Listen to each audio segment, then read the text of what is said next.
it's Emily at Happiness and Books. Today I'm going to talk to you about all the books I read in October. I'm about a week behind on this video because I got a really bad cold about 10 days ago, and I went right into laryngitis, and I'm still recovering. My voice kind of still sounds kind of grumbly, like going over gravel, but it's well enough I can do the video, and I'm behind on my other autumn read videos as well. These are all books that I finished about 5 days into November. At the end of the video, I'm also going to show you what I'm reading now for November. Some of which I started at the end of October, but they're not complete, so I'm saving that for what I read in November video. So I'm going to tell you my favorites to my least favorites. I have some contemporary, some modern, some classics, some you've probably heard of. I'm not going to do full-length reviews, but I'll give you some synopses of these. But I'm going to start with what is my absolute surprising favorite best read so far, and of autumn. I do autumn reads between September and November, and this one I did primarily straight in October, and believe it or not, it was a middle grade read. So let me grab this book and show you. This is a spooky, heartwarming adventure about an orphan. It is by Stephen Vamypre, The Pumpkin Princess and the Forever Knight. I was absolutely blown away with this story. I can say without a doubt that I read a lot of children's literature. I do like middle grade reads, but I'm very particular. If the language seems tailored too young, it's too slow, it's too basic chit chat, not enough descriptive detail, I get real bored real quick and I have a hard time getting very far into it. This one has none of the above. Very surprisingly, it reads like almost like a modern, for any age, even adult, atmospheric read for the season.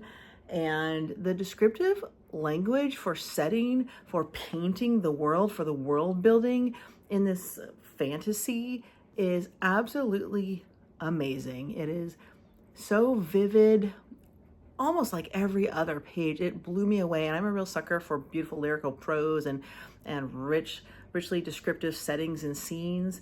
Have you ever seen the Disney movie called Halloween Town? It's an older movie for kids. This was almost kind of like a cross between like a Halloween Town and, I don't know, like maybe a Harry Potter, maybe like a cozy Halloween book, and everything above. It's absolutely incredible. So this is about a little girl. I wanted to see, I think this was just written this year. Let me look on my notes. I think this was a new release, wasn't it? Yeah, I think this came out in 2024. I just picked it up at Barnes & Noble. Anyway, this story is about Eve. She is an orphan she's probably older, 11, I guess, something like that. She has never been able to be adopted. She had a horrible experience being in the orphanage. All she's ever dreamt about is a family. And she runs away one night on Halloween and is being chased by dogs in the orphanage, and she gets rescued by the Pumpkin King. The Pumpkin King, who's always wanted a daughter, offers to be her family and adopt her, and whisks her off to the underworld, which is Hallow Valley. And this is where we get into kind of like a Halloween Town, but the whole world of Hallow Valley is at night, so there's no light, and it is just absolutely amazing. It's so, this is like the ultimate Halloween read. Like, I don't even know how to get into it. I'm going to read you a few passages, but we have everything here from like magic, like bookstores with floating books, to all kinds of creatures, to vampires, to slugs, to talking pumpkin patches, to harvest festivals. It has a little bit of everything, and it's a really hopeful story. And what I really like, if you've ever read Lemony Snicket's A Series of Unfortunate Events, it's very witty, almost adult-like, snazzy, snappy, and it really, it's very, very engaging. It's uplifting, it's hopeful. She's a real smart kid, a bookworm. I absolutely love it. I'm going to read you a couple of passages. The one that I marked that I want to read is page 56. 56. So, all right. So this is kind of her first impression of when she arrives in Hollowell Valley. She continued on, following meandering trails that took her through rust-colored groves and gingery thickets, around shimmering ponds and rows of robust gourds. She found herself enjoying the little alone time she'd had since arriving. It allowed her to sort through her thoughts, which were equal parts hopeful and also uncertain. She had no idea what awaited her as the only living thing in Hollowell Valley, but she knew it was a chance at something better than what she ever had. In the distance, the sun began to drift behind the sharp mountains surrounding the valley. Long shadows started to reach across the farm. A butterscotch yellow moon peeked over the horizon, and with it a chill wind swept across the homestead, rustling the fields around her. She paused to take it in. Everything about this new place felt different.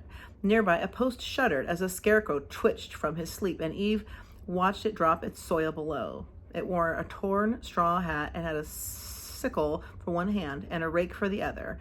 So, I mean, there are just so many gorgeous descriptions, and this one just goes on for like 3 pages, but let me go to page 92 where we have the magic bookstore. I love that one. Here within the enchanted walls of the bespelled bookcraft, books floated magically about the air and lined every surface that she could see. She watched in delight as an entire bookcase hovered off the wall at the nudge of a young zombie, revealing another bookcase behind it. A branching staircase led up to a second and a third floor where more undead bustled about the shop of floating books.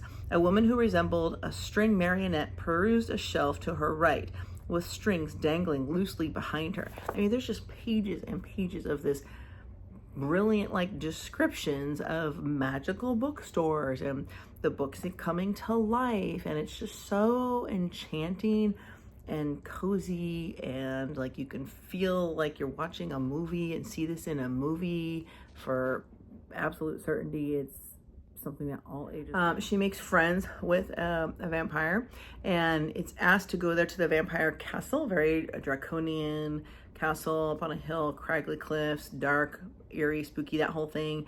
And she goes there, is invited there as a guest by the vampire family. So I'll read you that description of her first view of that area. Ahead there was only sheer blackness until a brilliant bolt of lightning cut through the sky, lighting up the night and revealing a Gothic castle. It loomed over them like a gaping mouth about to devour their wagon. In that quick flash, she caught sight of steep gables and ornate railings, menacing stone gargoyles perched along crevices that were tucked into tall walls. Thunder followed, rumbling through the valley and shaking the black windows that stared eagerly down on them like hungry eyes. I mean, it's such a good book. It was so good. Like, he's writing a sequel. I can't wait to see it, and it has a good ending. And it also reminded me a lot of the Santa Claus, the movie, when they go to the North Pole the first time. They wake up in this whole absolute Christmassy world, though everything's weird and odd and strange. It's a lot like that. So very good book. Highly, highly recommend it. Okay, my second favorite read, where is it? Is right here. I had it under my book review notes. Okay. So this is about Belladonna Blackthorn. This is Lucy Jane Atwood's Rewitched. A new release. This is technically a witchy romance or a witch fantasy or a romance fantasy. Very low on the romance. I mean, I think more than halfway in the book, the male romance aspect is just someone that pops up occasionally. Very rarely. This is really about Belladonna, or the Blackthorn. She works in a bookstore. She's trying to save the bookstore from going out of business. It's her 30th birthday. It's she has until the end of October to, she knows she's a witch. She knows she has magic. She's never wanted to use it. She's tried to avoid it. She doesn't care about it. She doesn't even think it's really that big of a deal. She doesn't really understand how important it is. And she's approached that on her 30th birthday, if she doesn't come to these, I'm going to call them hearings, like legal hearings in front of all the witch coven, to have them review her life to see if she's worthy of getting to keep her powers, she's going to lose her powers. Well, her witch powers. Well, at first she says, well, I don't care because I don't really want to be a witch. I don't really care about being a witch. But then she realizes how important it is, how essential it is. And again, another book that is just laden with just fantastical, witchy, environmental, atmospheric descriptions. It is so good. It is not cheesy. It doesn't have that young, youthful language. It doesn't have any cussing. It's kind of like a cross between, I don't know, there's a lot of wizardy stuff, a lot of Harry Potter-esque stuff in here. There's some absolutely brilliant descriptions of, so basically she goes in front of this coven. I was about to cough. She goes in front of the coven that looks at her life and says, you've got some serious problems. We're going to pair you with a mentor who can help you. You're going to come back in front of us once you've done some training and show us you're worthy. And so she gets paired to go with this wizard who has this, it makes me think of the Harry Potter movie when they're older, one of the later movies, when they go to that house that opens up between the stones. It's like a magic house where his uncle Sirius is there. There's a house like that, a wizard's magic house that she goes to, where she's going to be trained and mentored in witchcraft, and it just has the most almost tangibly vivid descriptions. And this book is so cozy. Everything about it radiates coziness, like things like mashed potatoes and fuzzy blankets, and lots of vivid descriptions of sounds, like comforting sounds. I just got interrupted, but what I was saying is comfort. The cozy scarves and description of the texture, mashed potatoes, warm tea, teapots, rain hitting the window, biscuits and tea, mochas and all that delicious stuff, dogs running through leaf piles, just great all in Fonham descriptions. And she has a really toxic boss, who's making her life miserable. She hates her life. The romance aspect is the backbone of this. This is her story. It picks up a little toward the last quarter, I guess, but it's a wizard guy who keeps popping up that's supposed to watch over her when she's going about prepping for these witchy trials or whatever, and it's very backbone-ish.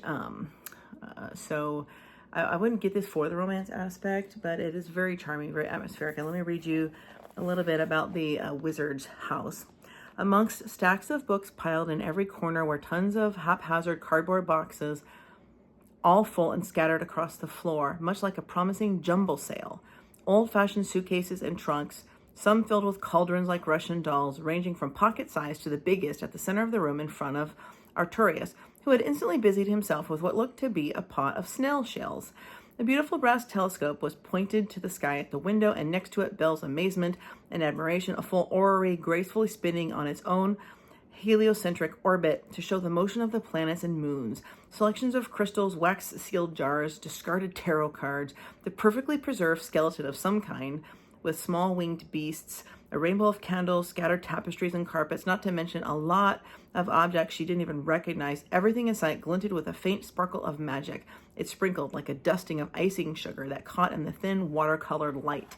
The whole book is like this. It is amazing. I still leaning more toward Hollow Valley with the Pumpkin Princess. These are pretty close tie though, so this is definitely my second favorite read. It's highly worth it, especially if you like witchy type stuff. It's just, this is a debut author, so she is very, very good. I can't wait to see what else she writes. God's laryngitis is getting on my nerves entirely.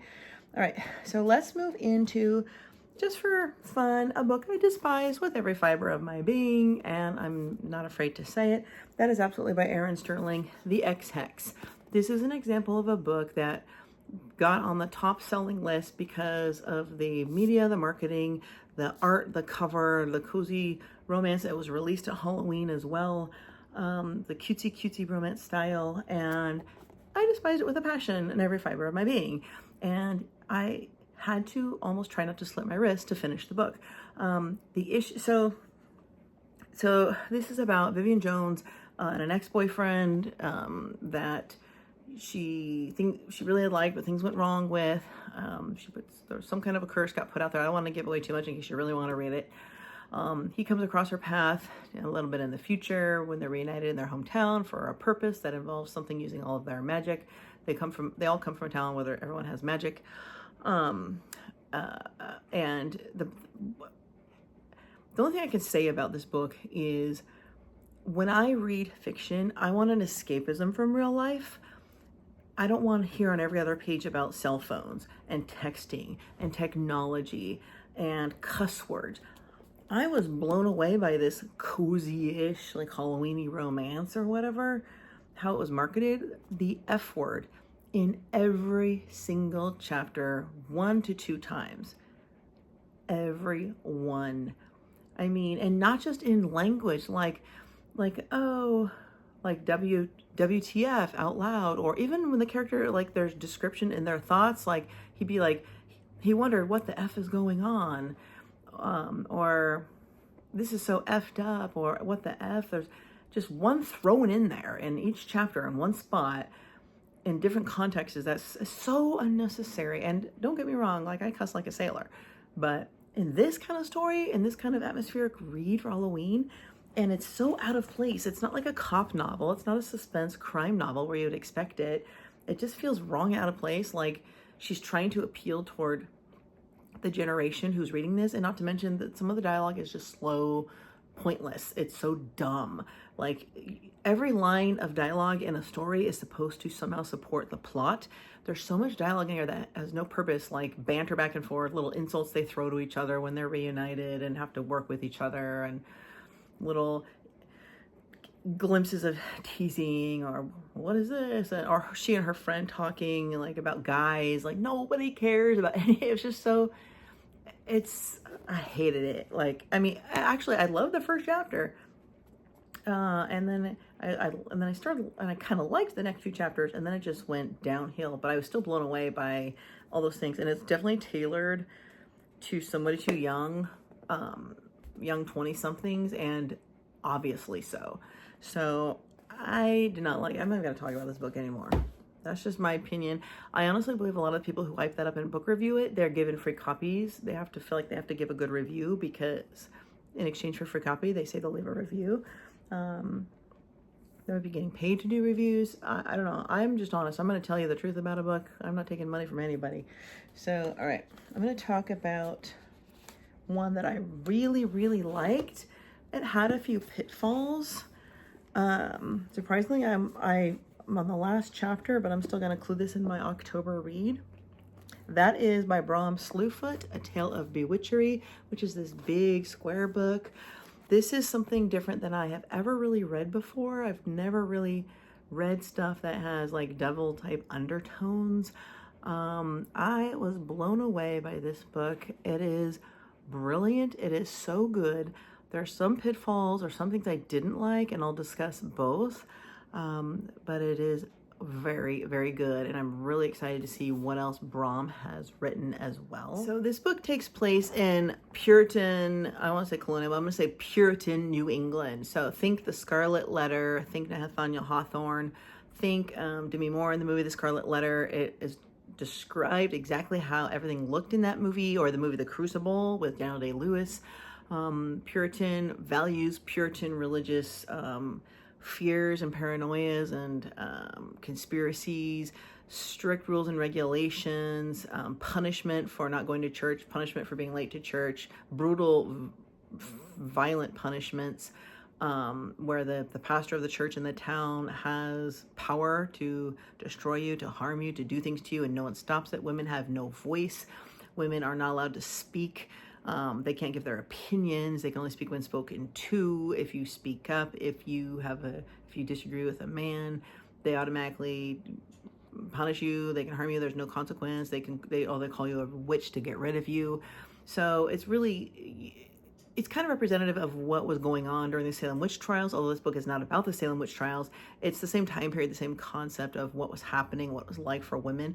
But this is about Abatha, and Abatha came to New England. She was married off by her father to her husband Edward, and something goes wrong. You know, she didn't really love him. She liked him. He was an okay, nice guy, but things go south real quick. She ends up on her own in this town, in this village, and the property that she lived with her husband really belonged to her husband's brother, who, now that the husband is gone, he wants the property. But technically, she doesn't have rights to the husband's property once he's gone. So he's, you know, she pleads with like the pastor and big people in the town to, if I can grow crops and turn a profit, can I use that money to buy the property? And the brother Wallace, he wants her gone. He wants her to be an indentured servant. He wants to do, and you know, you can see the buildup throughout, like the men actually standing up, feeling sorry for her, being, I'll just say it, she's a widow. Giving her a chance to at least keep the property, which is a first, has never been heard of in Puritan New England. He hates it, he despises it, and he's getting blocked at every turn. So you can see it building up, and he keeps expecting her to fail and to fail and to fail, but she actually succeeds in so many different ways, without giving too much away. And so you can see the buildup of where he's leading toward, he's going to claim her as a witch as a last resort to get rid of her, because that's what everybody was doing at the time with women who were problematic. And it was like not a surprise. You know it's going there even before you knew it. Like I knew that's where it was going to end up, which of course it did. And this book has brilliant, amazing, just terrifying, grotesque, and very like historical. There's this historical fiction undertones here with also fable and folktale, but of the punishments for women who were deemed as witches. So there's a great ongoing sequence of witch trials at the end. There's a great real brutal, violent, grotesque scenes of what happens to some other women in particular that are with her and her as witches. The downsides about this book is it ties into an ancient spirit, and there's some chapters, shorter chapters, that flip scenes back and forth between Abatha and characters called like the Forest. The Forest, you know, Forest was upset that day. Forest thought this, and you know, Spirit and Mohanapong, I can't pronounce the name for that one. So like these natural entities that were described as living, having thoughts and interacting. Samson, this creature that shows itself to her, that helps her succeed. That's how she keeps beating the brother-in-law in the town and actually not failing at the crops. But it's implied that these wild folk characters, creatures, whatever they are, which is really confusing. Even after I've read the whole book, I still don't think I fully have grasped that. They're known as the old wild folk. There's some myth in there and whatnot, and obviously ties in with the devil and dark. This book really goes into dark versus light, good versus evil. But really, it's really hard to keep track of what's going on when you flip to those scenes. And it's engaging, intriguing, and fascinating when it's all the scenes about Abatha and the Puritan life, but then it switches over to Forrest was watching from a distance, this happening to Abatha, and then all of this weird talk about stuff you have no idea what's going on, and it's just weird. So that got me a little bit. I can't say that I love that part, but let me just read you a little bit. So for example, they hang women upside down to die when they deem them as witches. It's one of the ways that they kill them. She did not die by being hung upside down.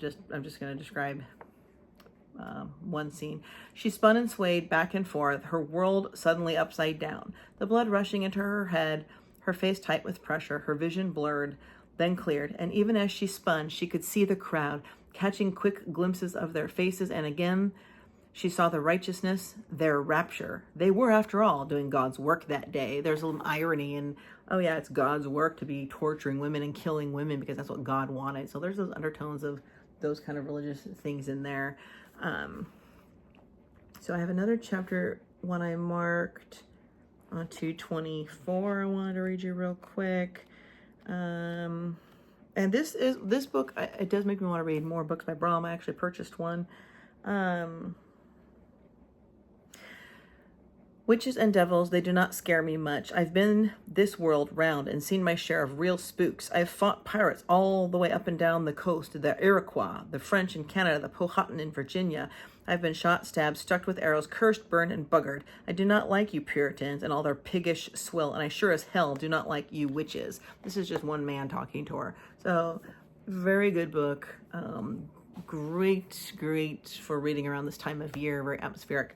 Okay, so let's get into another very interesting one that I have real mixed thoughts on this. All right, and that is The Graveyard Shift by M.L. Rio. I have some real mixed things to say about this book. This book, it's a brand new release. It was a Barnes & Noble pick. It was a random pick for me off the Barnes & Noble shelf. This book really sets, it has a kind of a dark academia feel. It's a very unusual. It's really about a group of late night workers that kind of all know each other in the same small college town, who all gather together in a graveyard one night when they're smoking or taking their breaks, and they come across a hole in the ground, an open grave. And their whole rest of the story, which is a short novella, ties around them trying to figure out, why is there suddenly an open grave, like someone dug out and removed something in the grave. Some of the friends scatter, a couple stay behind, and they spy, and they see something happen in the night, hiding behind a tombstone in the graveyard, two friends, and they're trying to figure out what's going on. Why did that thing or person do that thing? I don't want to give anything away. And then they kind of call and talk to all their friends at their different shifts to help them figure out this mystery. And it has a kind of a sci-fi vibe, a little Frankenstein-ish vibe to it. It started out really engaging and good until it got past the graveyard, what they see and all of that. And then we just have chapters of shifting points of view. So each chapter we switch to each of the different characters. And I do want to say that the characterization build up is very, very good. It is excellent. It is really well done. It was not hard to keep track of who is who, unlike another book I'm reading right now I'll talk about in a minute.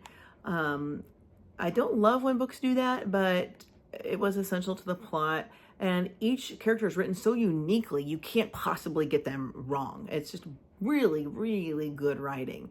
But this book has so many faults, and it's lacking in a lot of ways. Backing up to that, I'd have to say the whole Occam's razor is really at the backbone of this story, which is sometimes the simplest explanation is the right one. Whereas it's kind of an intellectual thriller where all these students are, maybe it's this, maybe it's that, maybe he's doing this, let's do research, let's follow, let's investigate, let's figure it out. And they toss around philosophies and theories and overlook the most simplest, obvious explanation and come up with all these wild ones. So it's really a backbone in philosophy, this book. But it is sorely lacking in a plot. The ending leaves you with like, that's it. Like there's no closure. It just ends kind of abruptly, like it wasn't finished. It makes you realize what was the point of the book. It didn't really have a real good plot. It was just unusual. Like, I don't even know how to describe it that well. It had some other issues. I wrote on my notes here, yeah, it leaves you wondering what the point of the story. Shifting perspectives, hard at first, but then once you know the characters, it's super easy. Plot is lacking, there was no point to the book. It almost seemed like at the end, but I guess the point is don't overthink things is the point. Sometimes things are not what they seem. Don't overanalyze. Like, stick with the simplest explanation for the most complicated thing. But, the graveyard is behind the Church of St. Anthony of the Anchorites. And it is some really great atmospheric, spooky vibes for a Halloween read, but it wasn't thrilling or anything. It wasn't overly satisfying to read. And there's it just kind of ended like with nothing happening. And you're like, what was the point? So I don't know. I would still recommend it just so you can understand. It's a very unusual kind of a story. Okay. So next I also read, I want to talk about my precious, my Discovery of Witches by Deborah Harkness. This is also a show on Netflix. I had never watched a show or read the book. I started reading the book first. I think you might have seen me talking about this a little bit in my first book vlog, which I can link that below.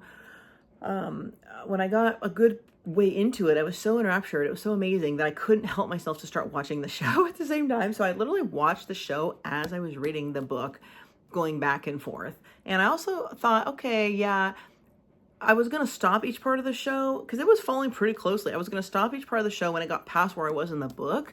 But then it was so engaging and amazing that I had to watch the next episode. So I got way ahead in the book and knew everything that happened when I still had half or three-fourths of the book left. So in hindsight, that wasn't the best plan because it did slow down my eagerness for reading the book. So I would recommend reading the book before the show, but if you've seen the show and it's been a while and you don't remember every detail, this would be like a fresh read. There is stuff in here, of course, that's not in the show. A lot of it, though, is very close. But it is a dark academia, witchy vampire book. Takes place at Oxford, centered around the Bodleian Library. A girl who was spellbound as a child, didn't know she had witch powers, is doing a research project. She has a PhD in the Bodleian Library at Oxford. She comes across a magic book that is doing weird things and talking to her and all these things, and she's trying to figure it out. And it turns out that book is the book of life, that in the world there's humans, vampires, demons, and witches. And the book is been lost for like thousands of years, and it's the book that explains the origin of all the creatures, and all the creatures, even the bad ones, have been looking for this book. And she somehow is such a powerful, amazing witch that comes from the strongest roots of witchcraft in Salem, Massachusetts, that she's the one that was meant to discover and find the book. Like the book only revealed itself to her.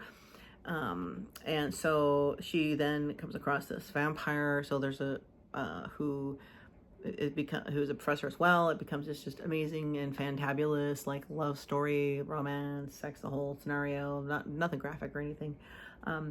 And it is so good. It is so good. And the show is amazing. In the second book, which I have not read, or season, they go back in time to Elizabethan England, where her vampire husband lived, because they lived for like 1,000 years. And so they go back in time because they're hiding in the present day from the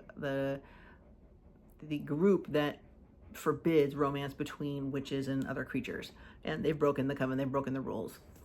So they go back in time to hide, and they go back to the house and the time he lived in there, which is very fascinating. Great costumes, great everything. It's really good. So anyway, highly recommended. If you haven't read Discovery of Witches, read it though before the show, if you can. It is so good. I cannot wait to read the second book, even though I saw the whole series in like a week.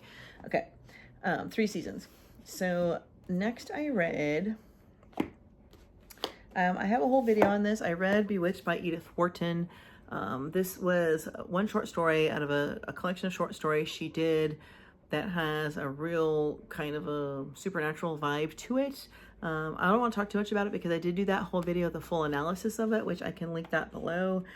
But this is really about a haunting that takes place on a farm with a very limited cast of characters, and a woman who, Mrs. Rutledge, who's really creepy, who says her husband is having an affair with a ghost down by the lake, and she herself looks like she's the Walking Dead.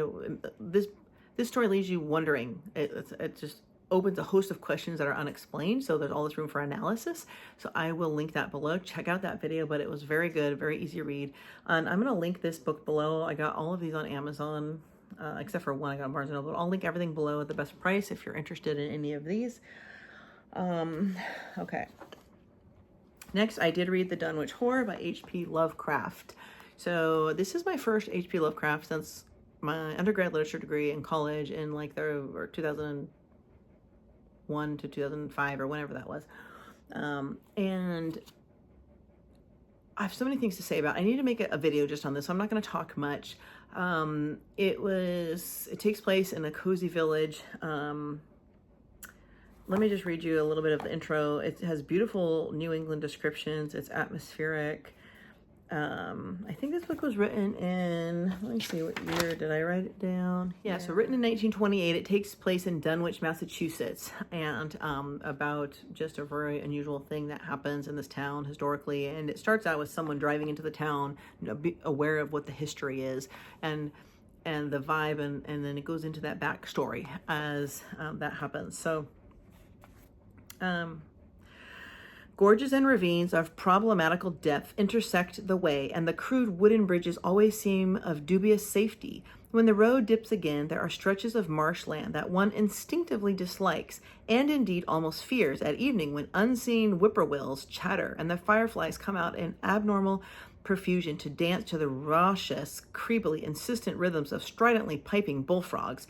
The thin, shining lining of the Miscanconix's upper reaches has an oddly serpent-like suggestion as it winds close to the feet of the domed hills along which it rises.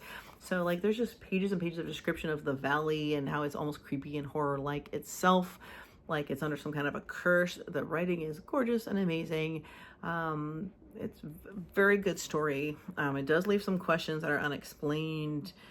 Highly recommend it, but I'm going to make a separate video about that because I don't want to give all that away. So I'm going to talk about I also read Robert Louis Stevenson, The Body Snatcher. So this is very much set during the time of like Dr. Jekyll, Mr. Hyde. It has very Dr. Jekyll, Mr. Hyde feel. It's an academic kind of a medical story about some doctors who come across each other, who remember a horror of when they were back in medical school, when they were doing anatomy experiences on cadavers.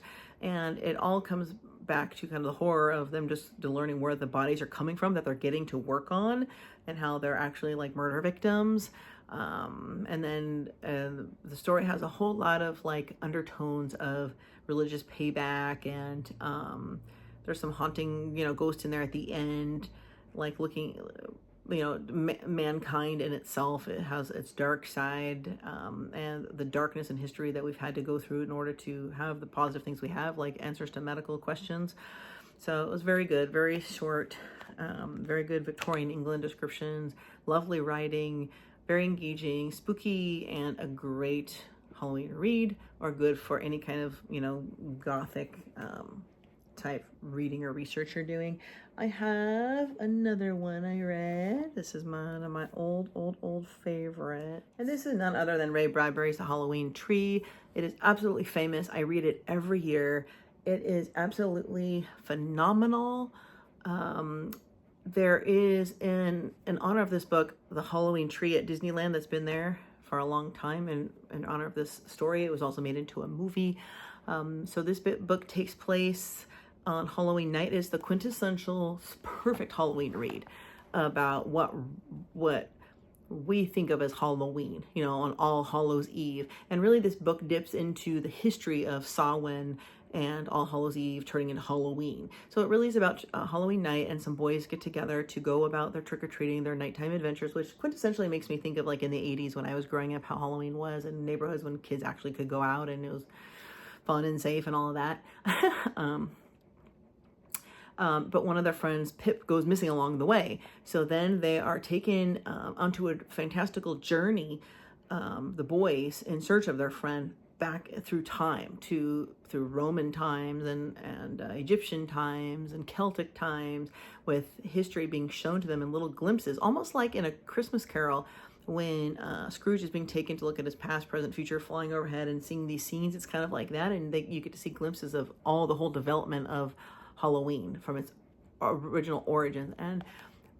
But this book is just so addictively just breathtaking. The descriptions of Halloween, the settings, the atmosphere, if you want to really feel like it's Halloween. Every year I start reading this 2 days before Halloween, and I finish on Halloween, and it just fully gets me into the vibe. I'm going to read you a couple of my favorite quick passages. The ravine, filled with varieties of night sounds, lurkings of black ink, stream and creek, lingerings of autumns that rolled over in fire and bronze and died 1,000 years ago. From this deep place sprang mushroom and toadstool and cold stone fog and crawdad and spider. There was a long tunnel down there under the earth in which poisoned waters dripped, and the echoes never ceased calling, come, come, come, and if you do, you'll stay forever, ever, ever, drip, ever, rustle, run, rush, whisper, and never, ever, ever get to go. The boys lined up into that darkness and looked down. So it's just amazing. The descriptions are just so amazing. And in fact, let's go back to the very first intro, chapter 1. It was a small town by a small river and a small lake in a small northern part of a Midwest state. There wasn't so much wilderness around you couldn't see the town, but on the other hand, there wasn't so much town you couldn't see and feel and touch the smell of the wilderness. The town was full of trees and dry grass and dead flowers, now that autumn was here, and full of fences to walk on and sidewalks to skate on and a large ravine to tumble in and yell across, and the town was full of boys. And it was the afternoon of Halloween, and all the houses shut against a cool wind, and the town full of cold sunlight, and suddenly the day was gone. Night came out, and under each tree the darkness spread. It is such a good book. It is just magical and fantastical. I can't recommend it enough.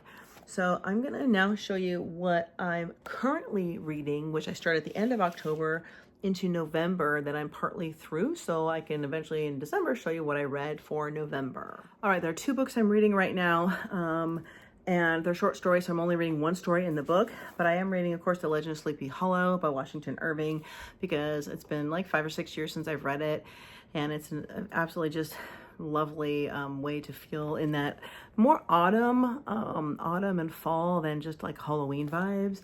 But this has other stories as well. And actually the Legend of Sleepy Hollow is really pretty short. I think it's only like,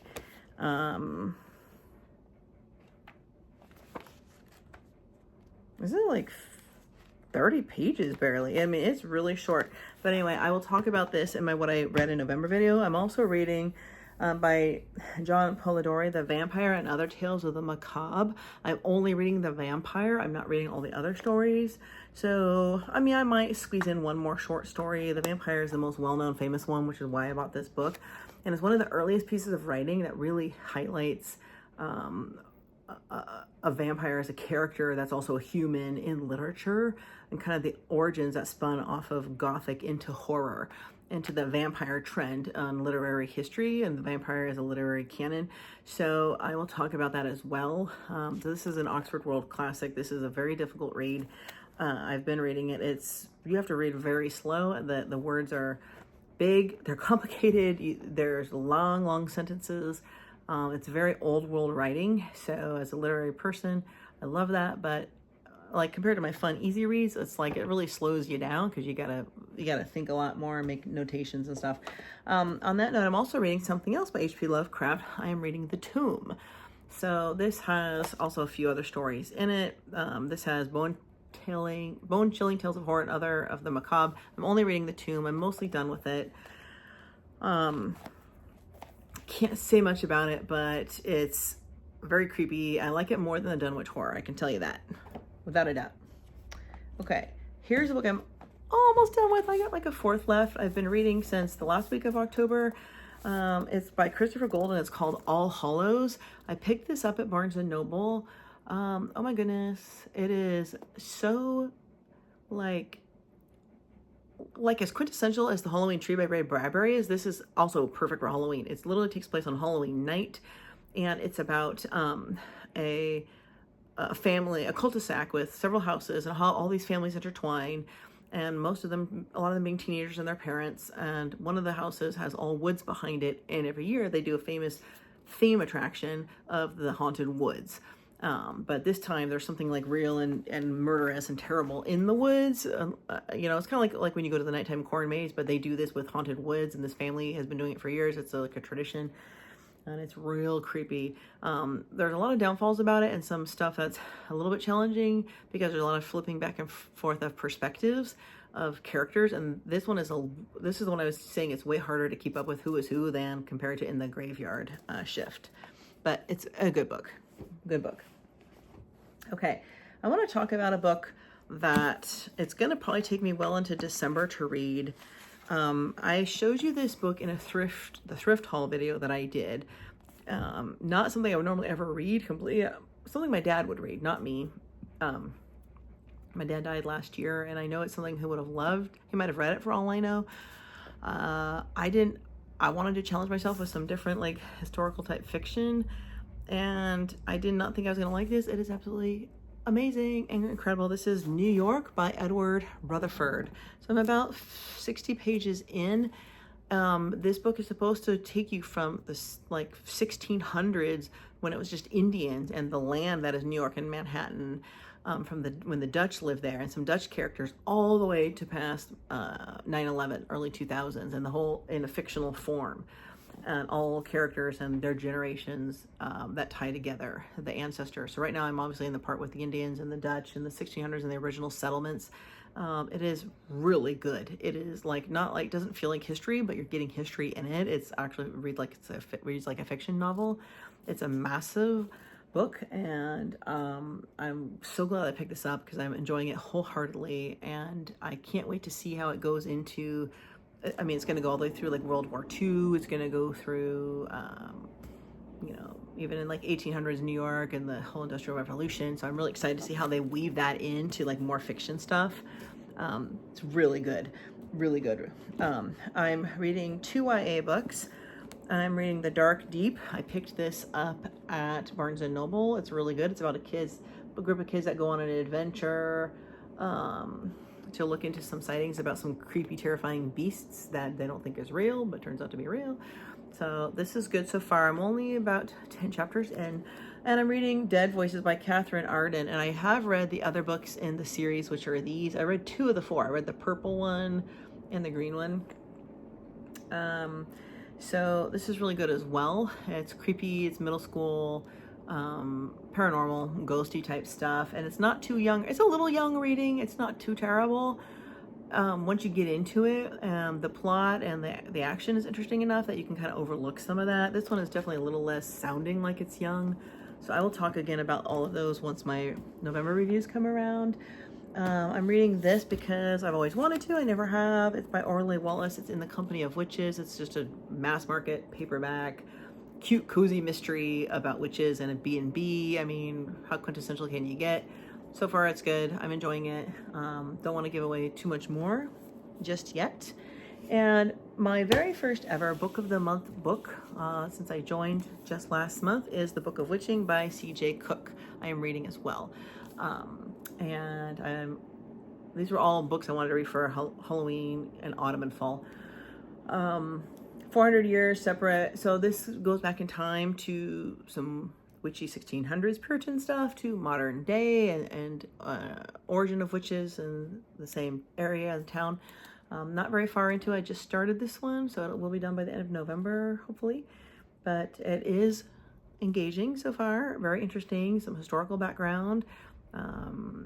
I do tend to like more the historical ones that take place back in time more than the modern day ones when it flips back and forth. And it is my first book of the month, and I don't notice, the paper's a little thinner than regular paper, but it's barely noticeable. So if that's how they are able to cut corners and offer them at a better price. But anyway, that is literally everything I read in October and what I'm reading in November. Hopefully it'll sound better the next time I do a video. It's a lot of books. I try to read about 12 books a month. So anyway, I will link all these books below if you're interested, and keep an eye out for my next videos and some more fall reading recommendations. Thanks for watching.